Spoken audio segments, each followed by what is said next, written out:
tiempo, ¿no? Para que no vuelva a pasar más.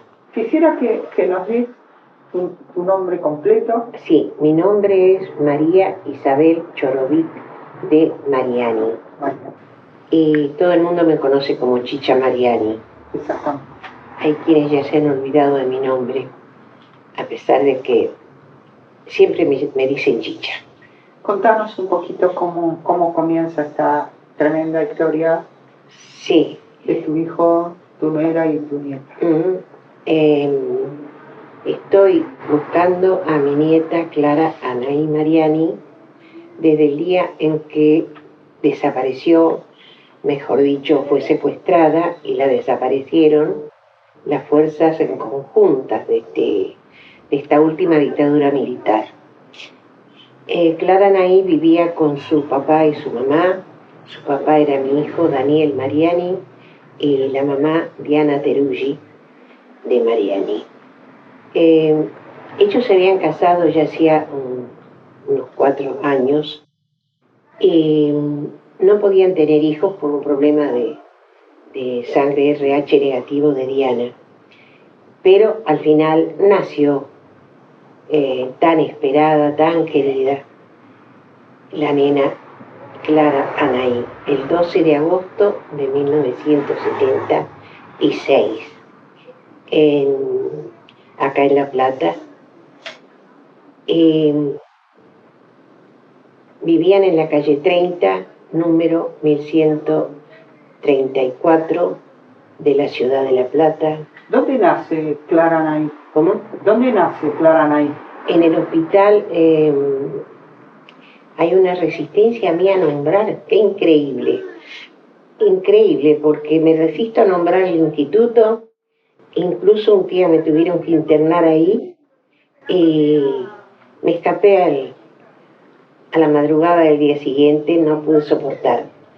Está tan lleno de recuerdos, de tanto dolor, de tanta esperanza, de tantas frustraciones que hasta me olvido el nombre.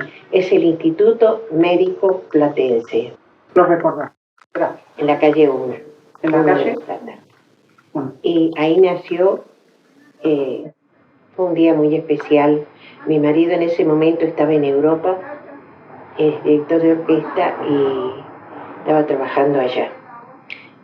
Como sabíamos que iban a ser Clara Anaí, se vino, dejó sus tareas allá y se vino a esperar a la nena. Y vivíamos en la calle 44 y 21 de La Plata. Nos avisa mi hijo que está por nacer Clara Anaí y que no Clara Anaí, el bebé. Y no sabían si era nena o nene. Y que nos apuráramos, así que sacó el auto, mi marido, salimos corriendo. Y al dar vuelta en una plaza le dije, apurate, es una nena. Me dice, ¿cómo sabes que es una nena? ¿Quién te dijo? Le digo, nadie me dijo, sé que es una nena. Así que, bueno, corrimos como locos, llegamos y estaba mi marido, mi hijo, sentado en una antesala en el hospital, muy serio, muy pálido, solito. Dijimos, ¿llegamos a tiempo? Sí, dice, todavía no nació. Le digo, ¿y por qué tenés esa cara? Y me dice, ¿sabés la responsabilidad que es traer un chico al mundo en este momento? Y bueno, y seguimos charlando. Después nos llevaron a ver la nena que ya había nacido. Estaba bajo observación por el tipo de sangre hasta que le hicieran los estudios. No tenía problemas. La vimos a través del vidrio de la nursery. Yo esperaba que fuera tan bonita como era toda la familia, porque son toda gente muy, muy linda. ¿Y qué veo? Que Clara Anaí tenía mi cara. La vi tan parecida a mí. No dije nada y mi consuegra me dice, ay, Chiche, es tu retrato. Ay, podía haber elegido otro rostro, dije yo. Quería que se pareciera a ellos. Y ahí se van de alta a la casa de... De la calle 30. De la calle 30. Sí. ¿Cómo transcurre el resto del tiempo? ese tiempo, bueno, primero fueron a la casa de mis consuegros y se quedaron allí 2 días porque la partera que la atendió, Diana, era quien había hecho nacer a Diana misma, o sea, era casi de la familia. Ajá. Entonces quería tenerla cerca, qué sé yo, así que se quedaron ahí 2 días y después se fueron a su casa propia. Allí yo no sabía en ese momento que tenían una imprenta oculta, pertenecían a la organización Montoneros y ¿Vos sabías de su militancia? sabía de su militancia, más o menos. Ajá. Empezaron a decirme algo y empecé a protestar, como creo que todas las madres de aquel momento. Ajá. Y, Por temor. y de a poco me fueron, por miedo, Claro. y después de a poco me fueron diciendo, sin llegar a saber el compromiso de la imprenta en la que imprimían la revista Evita Montonera. Ajá. Y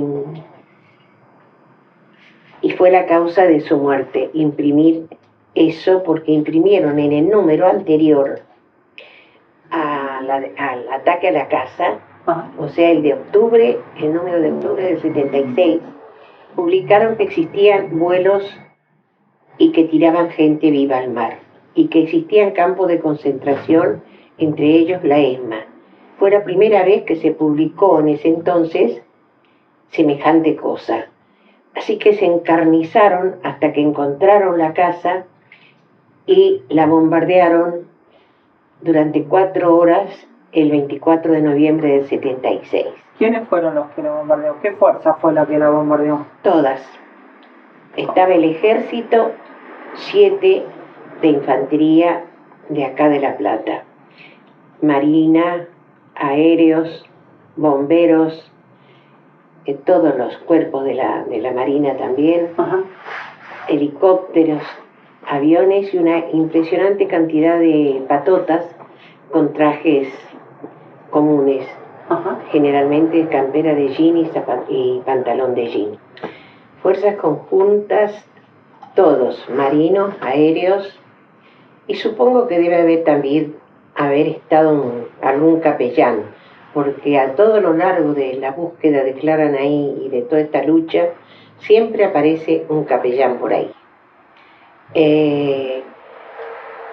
Rodearon la casa, muchos de ellos han declarado después, obligados por las circunstancias, por la tarea de los jueces, que yo siempre tuve un juicio abierto durante todos estos años, o sea, 36 años.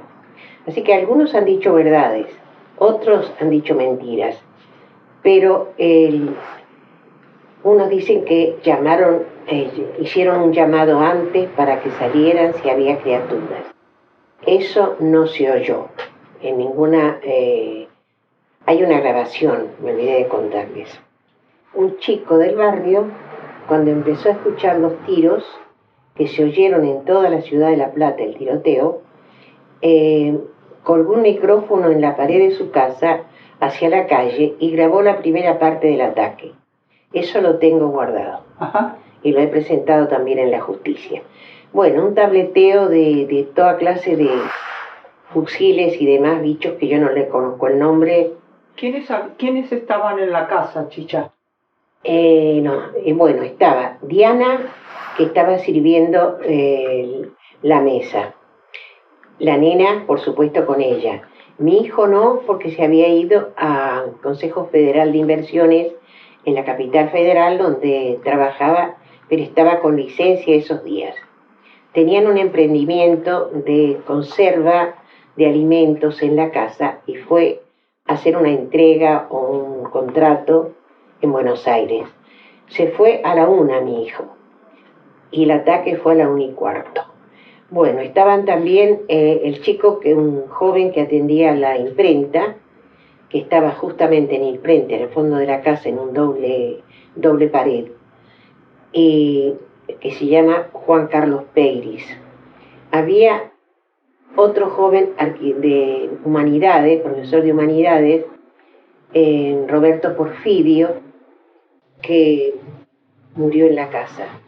Ahí estaba refugiado porque acababan de asesinar a su mujer había quedado él vivo y la nena de ellos, Cecilia, y los habían guardado en la casa de mis hijos hasta que encontraron una ubicación para ir a algún lugar. O sea que estaba Roberto Porfirio. Su nena, por suerte, no estaba. La tenía una amiga fuera de la casa. Entonces, ¿quiénes mueren en la casa? ¿Cómo? En la casa, ¿quiénes mueren? ¿Diana? Bueno, falta otro todavía. Mendiburo Elizabeth, que era arquitecto y estaba casi un poco por casualidad, pero era componente del grupo de ellos. Bueno, y un médico joven, Juan Carlos Bocio, que estaba, casi diría, fue auxiliar a los que estaban defendiéndose y quedó allí. Todos ellos murieron, menos Clara Nay. Diana murió en el patio, o saliendo de la cocina o el baño. Y ahí está la duda, hay dos versiones sobre Clara Nay. La primera versión decía que había sido dejada en la bañera por Diana, como han hecho otros militantes con sus hijitos en un caso similar, ¿no? Unos dicen que Diana la acababa de dejar tapada con colchones y la matan a Diana al salir de ahí, desde arriba del techo, del techo de los vecinos, que estaban Chocolat, dos esbirros de él y un muchacho Esconza, y de ahí le tiraron a Diana y la partieron, parece, en dos, por la espalda la mataron y cayó. Como decía, esta versión decía que la nena la había dejado en la bañera. Sí. Y la otra decía que la llevaba consigo y había caído sobre el cuerpito de la nena y se salvó, que la encontraron después bañada en sangre. Esa era la primera versión de 20 años más o menos. Después apareció la otra, que la habría sacado un soldado o de los primeros 6 que entraron en el momento que se terminaron de matar a todos, y que este soldado vio cuando la sacaban un personaje de civil. Pero esto merece un comentario aparte porque es nuevo. En esas dos versiones circulaba todo nuestro trabajo.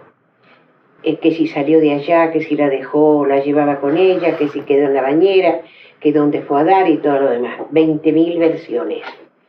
Pero la realidad la sabemos ahora. Ahora, en el mes de julio, tuvimos la suerte de tener éxito en la búsqueda que llevábamos de 6 años buscando un soldado que ya sabíamos antes que había estado en la casa, pero no conocíamos nada de él, salvo que estaba en Bolivia y que era jugador de fútbol, arquero, era argentino. Lo buscamos por todos lados y de todas las formas posibles y nunca pudimos dar con él. Hasta que el 10 de diciembre del año pasado vino un sobrino de él a decirnos que por qué no le habíamos preguntado nada, que él sabía todo. Nos queríamos morir porque, claro, sabíamos que alguien había estado ahí que era un soldado y nada más. Entonces, ¿cómo buscarlo, no? En una oportunidad él había venido de Bolivia y con su familia habían ido a visitar la casa y contaron que él estuvo ahí y no dejó su dirección. Ahora lo ubicaron, Chicha. Lo ubicamos ahora, después del 10 de diciembre, que el sobrino fue a decirnos que él estuvo siempre esperando que lo buscáramos. Bueno, que le hiciéramos preguntas. Se hizo todo un trabajo muy grande en este mes de enero, febrero, marzo, hasta lograr tener todo y tener su nombre, a quien le agradeceré mientras viva y aún después, por haber tenido al fin la valentía de declarar lo que lo tuvo sufriendo durante tantos años y él no se atrevía a hablar porque, bueno, amenazas, miedo. ¿Qué declaró Chicha sobre Clara ahí? Sobre Clara Nay. Y de Clara, ¿no sabías esto? No, Chicha. No, claro, si es nuevo. Bueno, hace un mes, 2 meses, yo hablé con él ya personalmente, de acá, yo, el de Bolivia, consintió, pero quería saber más, entonces viajó de acá uno de nuestros más queridos amigos de la asociación, el doctor Lipke, hizo un viaje para hablar con él, decirle que cómo estaban las cosas, que se podía declarar, que íbamos a garantizar su seguridad, todo eso. Después pidió que fuera una abogada de nuestra, o un abogado, para que le explicara bien cómo se hacía.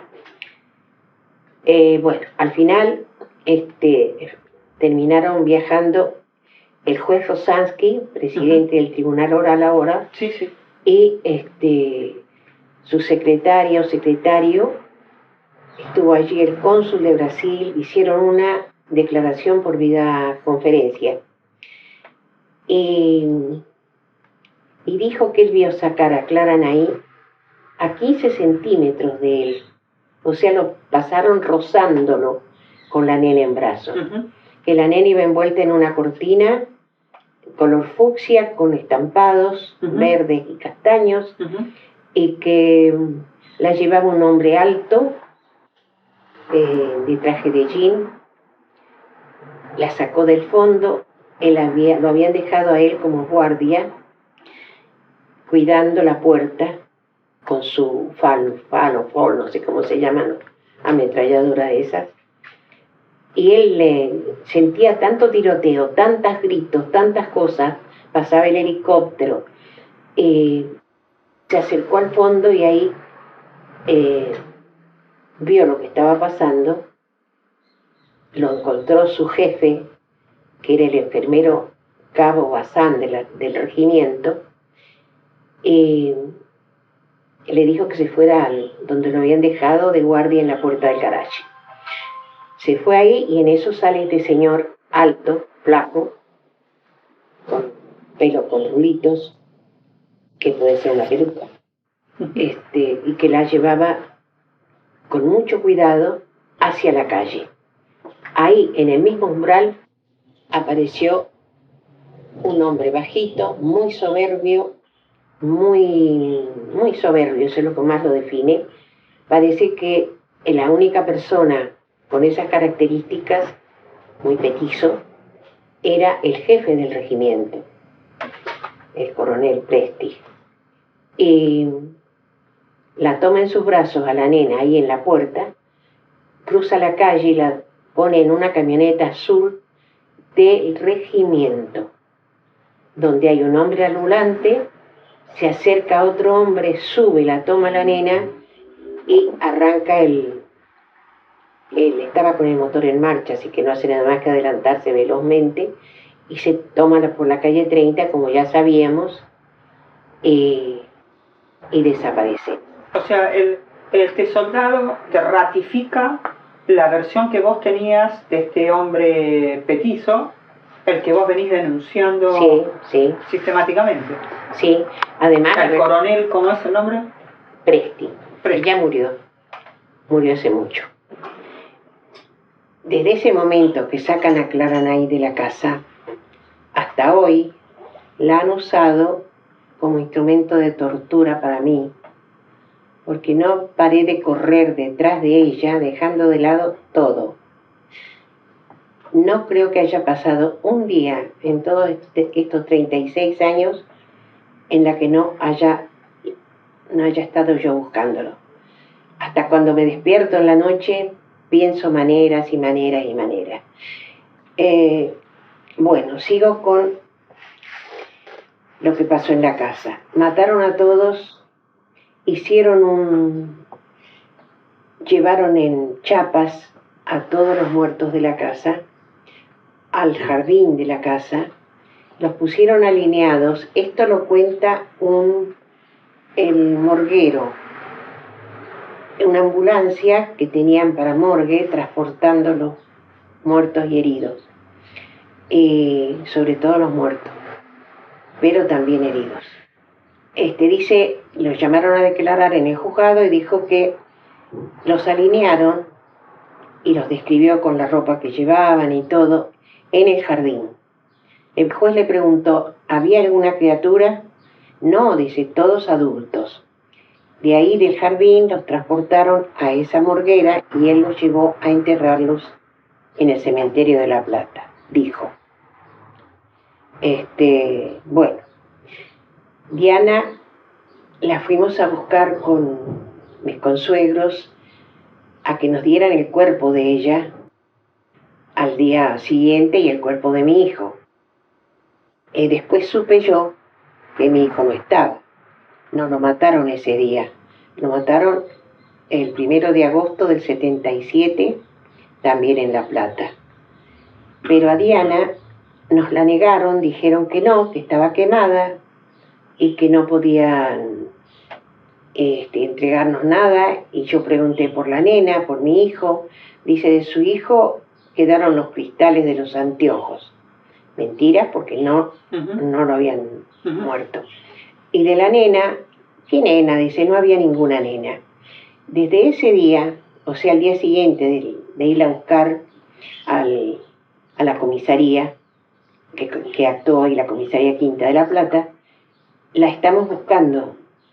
La negaron, no estaba en la casa. Todos los habeas corpus, todas las búsquedas que hice y presentaciones, día y noche, andando buscándola por los barrios, por todos lados, siempre en ese momento dijeron no estaba en la casa.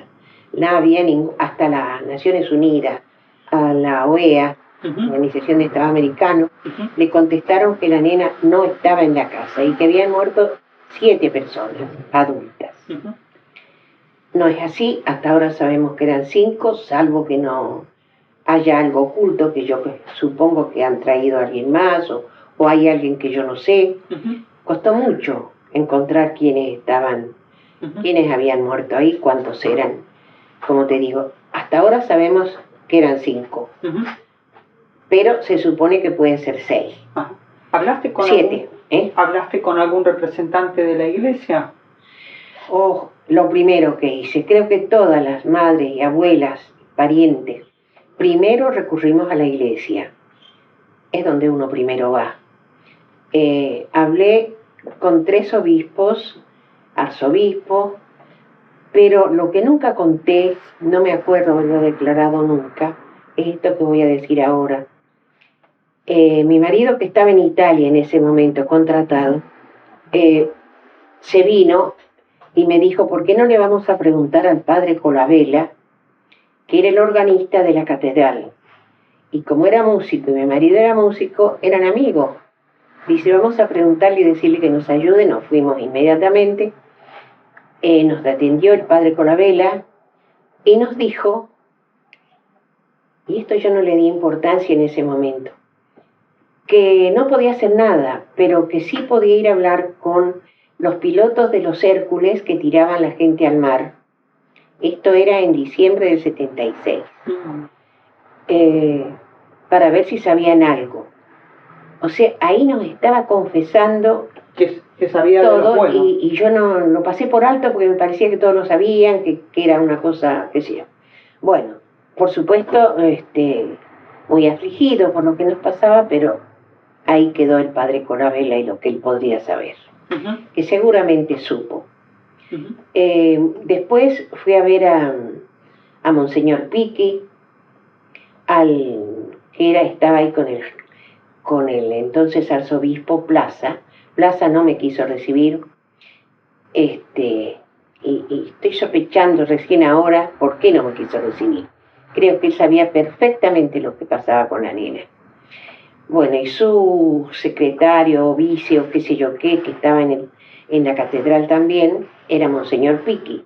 Me mandó a hablar con él. No sacamos nada, me dijo que estaba bien, que nos siguiéramos buscando porque estaba muy bien la nena, qué sé yo. Fuimos a ver a Monseñor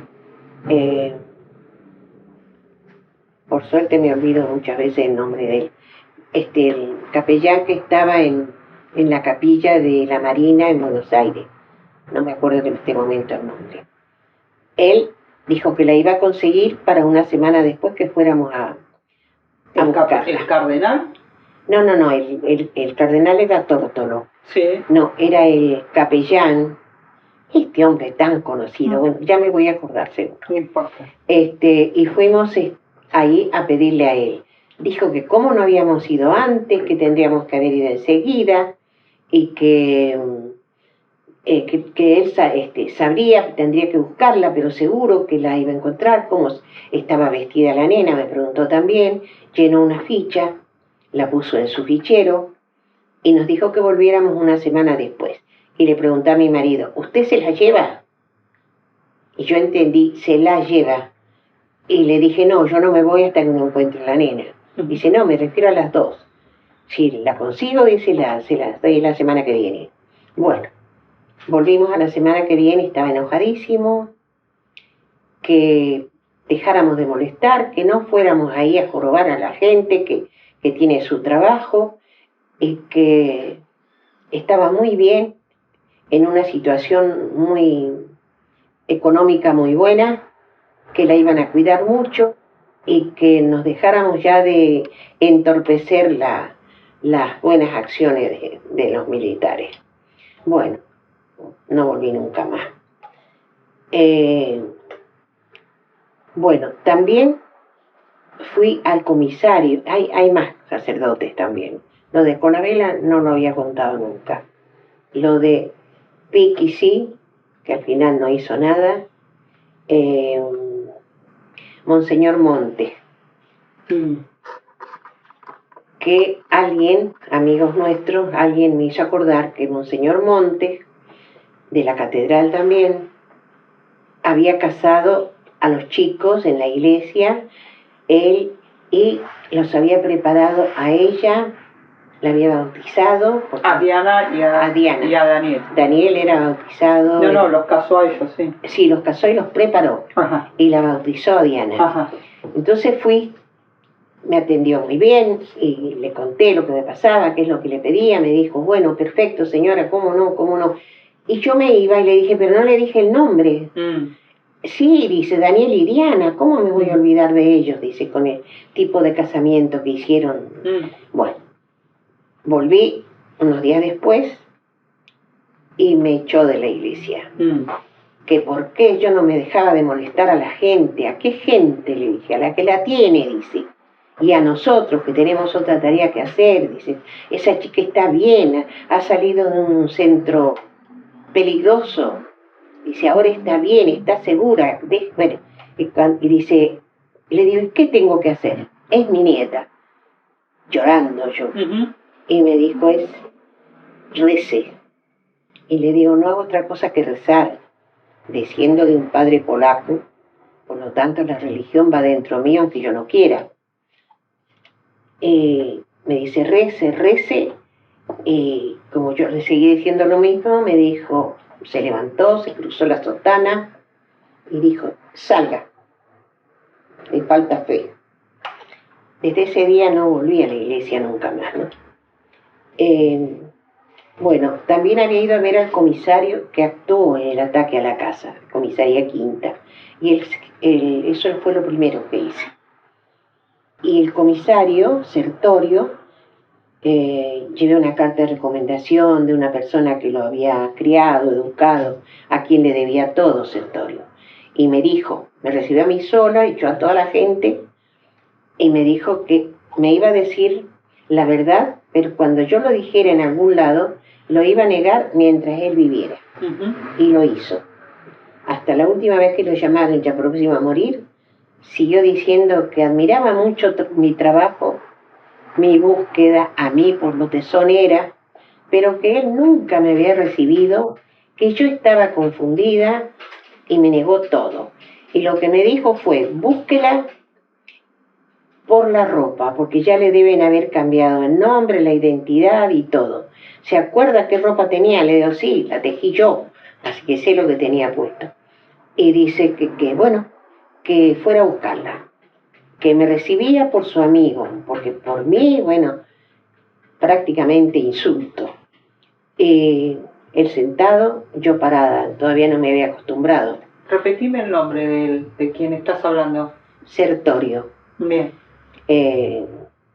No me acuerdo el nombre. No importa. Sertorio era capellán. Era el comisario de la comisaría Quinta de La Plata. Ah. Pero te contestaba lo mismo que la iglesia. Que todo.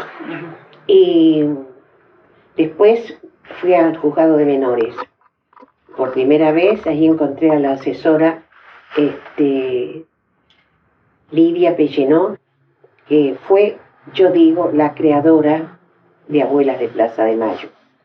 Porque ella me explicó que existían otras madres, otras abuelas, yo no sabía nada, y que la fuera a ver, y bueno, le digo, deme la dirección de una, eran dos las que ella conocía. Me dio la dirección de Alicia de la Cuadra, que fue como una bendición para mí, porque hasta la muerte de Licha hace 2 o 3 años, fue una amiga invalorable y juntas hicimos toda la labor de tantos años. ¿Ustedes fundaron Abuelas? Claro. Entonces me fui a la casa de Alicia a pedirle que trabajáramos juntas, porque solas teníamos siempre puertas cerradas. Hablamos toda la tarde, me explicó todo lo que pasaba y que yo no lo veía. Quedamos en ir a Buenos Aires a una entrevista con a una reunión que se hacía en la Plaza San Martín de Buenos Aires con Cyrus Vance, que era el enviado de Carter, que venía a ver qué pasaba en la Argentina. Yo, que no sabía nada de todo eso, me fui. Tampoco había ido a Buenos Aires sola nunca. Siempre había ido con amigas, con mi marido, en el auto, no sabía ni qué se tomaba para ir allá. Y fuimos y me encontré con la sorpresa de ver un montón de mujeres, todas juntitas en un espacio, un montón de soldados con perros que olisqueaban por todos lados, y el monumento de San Martín, y el enviado de Jimmy Carter, Cyrus Vance, y de repente las madres que venían a traer una corona. Entonces estaban todos los jefes ahí, y los perros, yo siempre les tengo un poco de miedo a los perros, así que me inquietaban. Y de repente las madres se pusieron los pañuelos y salieron corriendo a entregarle a Cyrus Vance su testimonio. Y yo también me habían dicho que llevara, Licha me había dicho que llevara un papel con la historia y lo que pedía y demás. Y yo me quedé así con el papel. El micrófono. Sí, con el papel así. No, pero tapas el micrófono. Perdón. No. Sí. Bueno, me quedé con el papel contra mí, no supe qué hacer. No me di cuenta que tenía que correr entre los perros y llegar hasta este hombre. Y vino ya se iban, y vino una mujer corriendo. Ya se habían enterado todas que yo era nueva y que iba por primera vez. Y me dijo, ¿entregaste tu testimonio? No, le dije, me lo arrancó de las manos y salió corriendo para entregárselo a Cyrus Vance.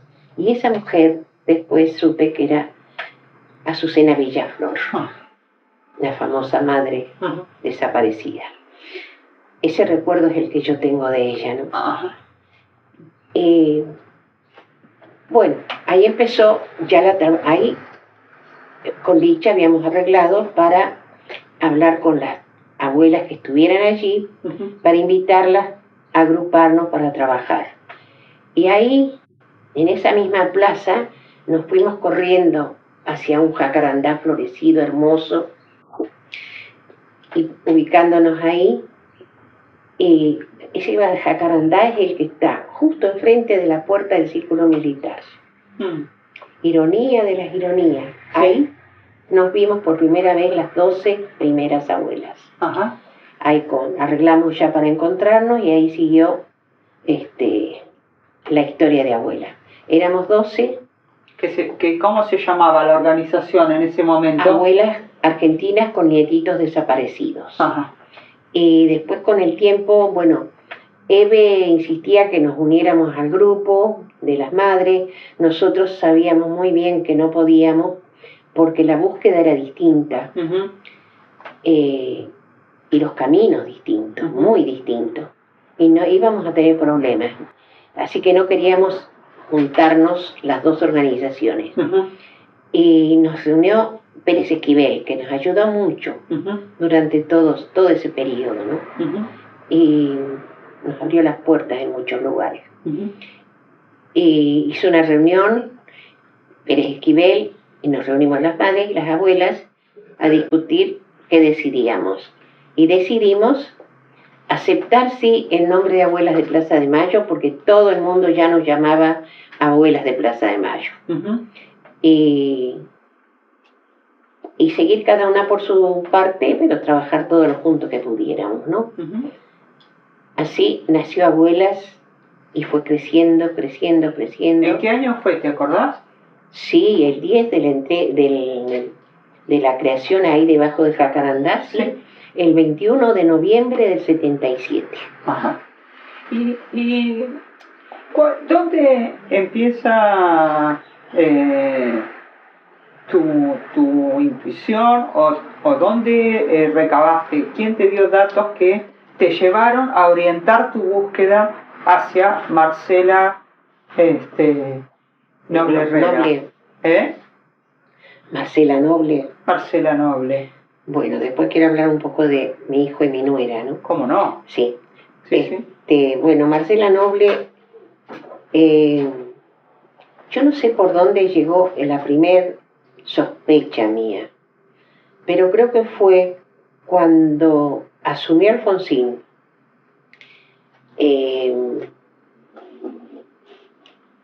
Un poco antes de que asumiera, cuando ya ganó Alfonsín, cuando estaba la democracia en camino, la señora de Noble se fue a Europa con sus chicos. Ajá. Y los dejó en un colegio en Suiza. Sí. Después, cuando ya vio que no pasaba nada, ella pensaría que iba a haber algún pedido, qué sé yo, nadie se ocupó salvo nosotras. Entonces ya volvieron los chicos, pero paseó por toda Europa con ellos, siendo recibida por los principales personajes de toda la parte europea. Y yo vi una foto donde estaban con el Papa, y yo tengo unos tobillos muy especiales, muy polacos, ¿no?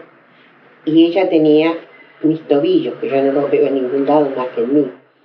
Entonces pensé, qué raro, esta chica con unas piernas tan iguales a las mías cuando tenía esa edad.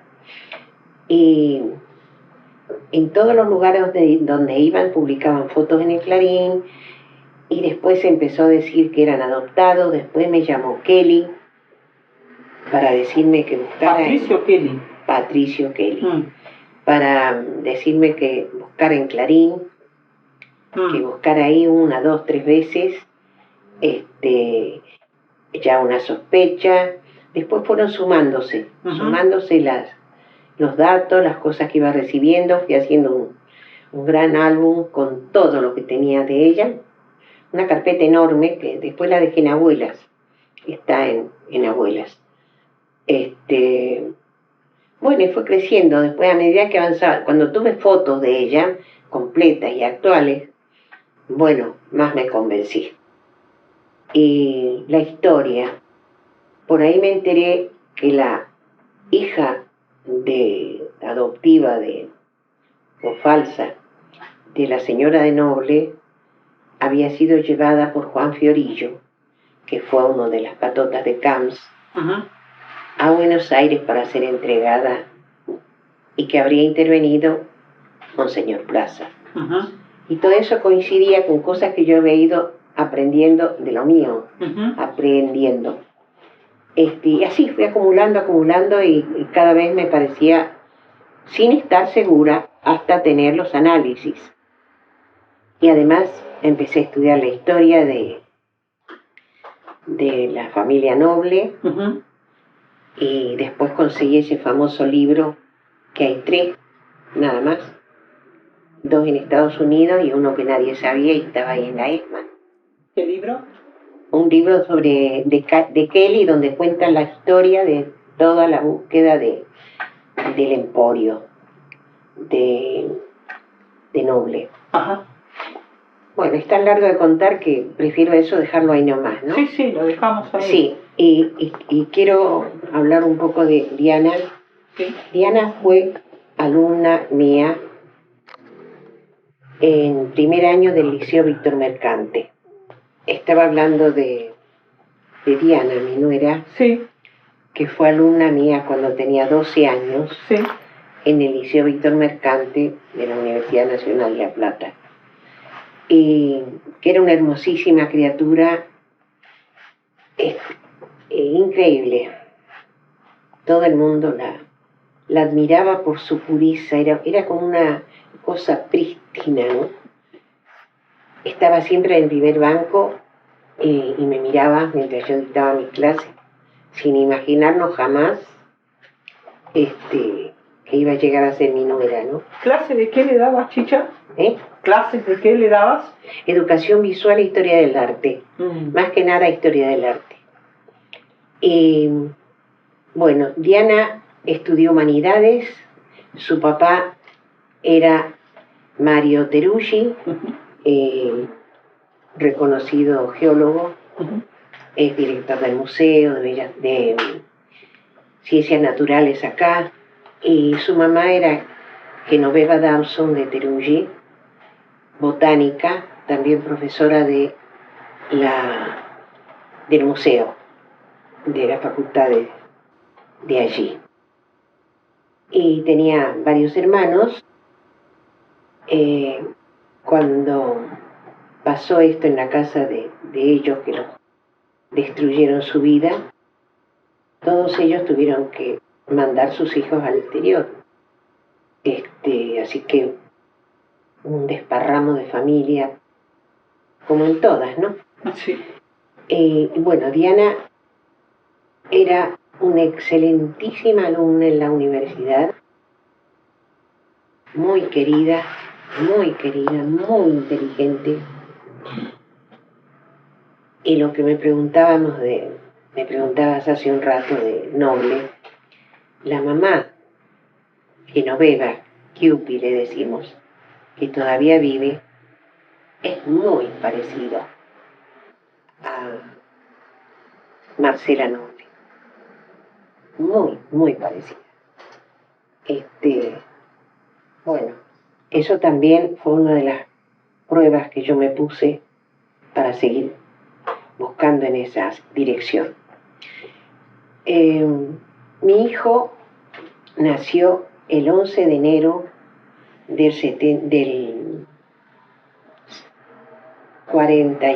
1948.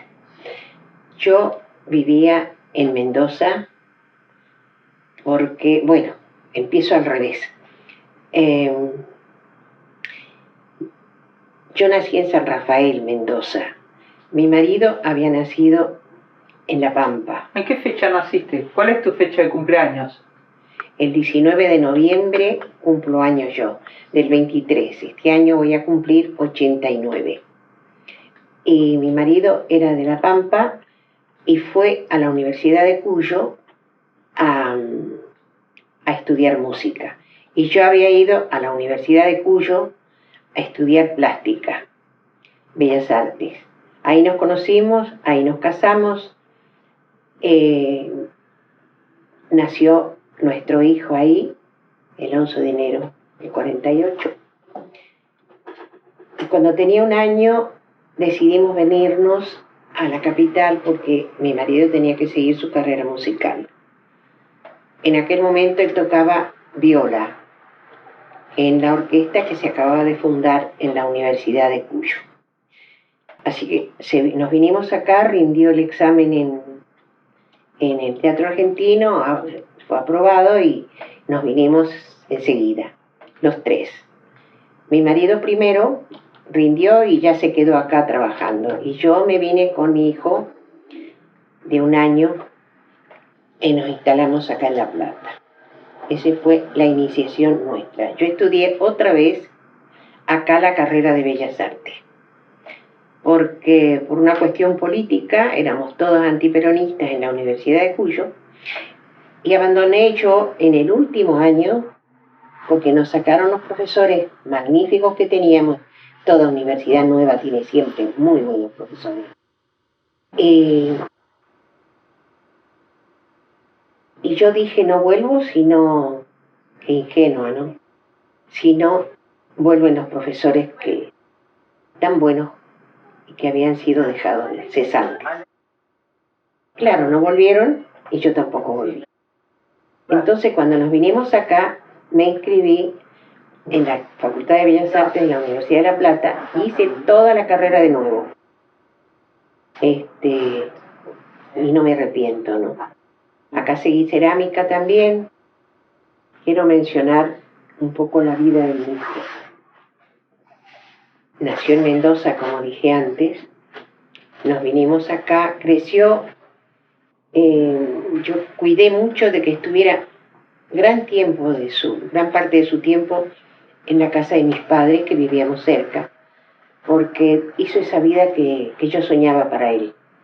Árboles, juegos en el campo, perro, para él solo, y así que estaba un poco en la casa de mi madre, un poco en mi casa. Y ya cuando tuvo que ir a la escuela, bueno, nos la trasladamos a nuestra casa definitivamente. Y tuvo las mismas enseñanzas que tuve yo de mi padre, ¿no? Que fueron para mí muy valiosas y que han sido los que me permitieron soportar semejante drama en la vida, que ahora estoy sola. Me quedé sin nada de familia ya. Y bueno, estudié en la escuela primaria, acá en La Plata, después en la secundaria, que pidió elegir un... Sí. En La Plata, Daniel hizo el colegio secundario en un lugar donde él pidió y anduvo buscando en qué colegio podía estar, porque no quería que nadie le hiciera sombra. Él quería valer por sí mismo y no porque nos conocieran a su padre y a su madre, que éramos nosotros. Nos conocían mucho, sobre todo en el ambiente de la universidad. Entonces él no quería sombra. Salió varias veces, nunca le dijimos dónde fue, pero volvía que no encontraba en ningún lugar, ningún colegio de La Plata donde no nos conociera. Hasta que un día vino sí con la noticia que había un colegio donde nadie nos conocía. Le mintieron, porque nos conocían también. Y fue a un colegio experimental, muy bueno, que le permitió desarrollar muchas actividades con una hermosa elección. En el último año del colegio secundario se presentó a una beca de American Field Service en Estados Unidos, con gran susto mío, ¿no? Pero antes había querido hacer un curso de planeadores. Yo pasaba de susto en susto las perspectivas que ponía por delante, ¿no? Y le dijimos con mi marido, no le dimos el permiso para los planeadores, pero sí nos dijo, entonces ¿me puedo presentar a una beca en Estados Unidos? Bueno, sí, pensando que jamás me lo... Bueno, la ganó y se fue 1 año a Estados Unidos con 4 chicos de La Plata a distintas ciudades de allá. De allá, él hasta entonces pensaba estudiar física, y todos estábamos convencidos que iba a estudiar física. Ya había demostrado que del arte nada, ni de música ni de plástica, cero. Entonces, bueno, iba a estudiar física. Cuando fue allá se encontró con un ambiente distinto, lo hicieron recorrer distintas universidades, distintos colegios. Tenía 18 años, 17 para 18. Y era el último año de su carrera secundaria, ¿no? Y al final volvió con la noticia de que no iba a estudiar física porque era de encierro y él quería actividades en la sociedad, en la gente, ayudar y todo lo que sueñan los chicos generalmente a esa edad. Entonces tenía que buscar qué estudiar. Le escribió al partido, ¿cómo se llamaba? De Luciano, no me voy a acordar, así que no lo voy a decir. Bueno, le escribieron los hijos de este famoso político y le dijeron que según ellos, por lo que él les había escrito, que cuáles eran sus intereses, le convenía seguir ciencias económicas, pero desde lo político. Lo siguió, entró en la facultad, hizo sus años de estudio y hizo un viaje que fue definitorio para su destino, quizás. Un viaje con unos chicos que conocía de judocas de La Plata y se fueron a misiones a dedo y recorrieron todos los lugares que pudieron y aprendieron todo lo que pudieron, pero encontraron un chico huérfano que vivía en las policías porque no tenía dónde dormir, andaba suelto, tirado por las calles. Se hizo amigo de ellos y les pidió que lo trajeran. Y mi hijo le dijo que me iba a pedir a mí que lo adoptáramos. Y el chico se quedó con esa ilusión porque no lo iba a traer, no se lo iban a dar a él, ¿no? Andaba suelto por ahí. Y eso le afectó muchísimo.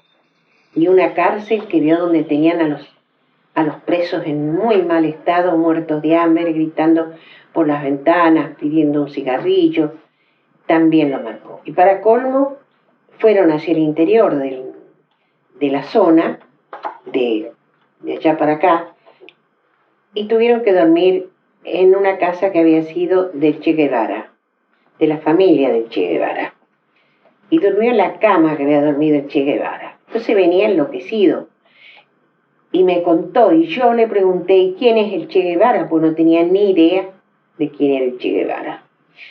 Así que ahí creo que fue donde él definió su destino.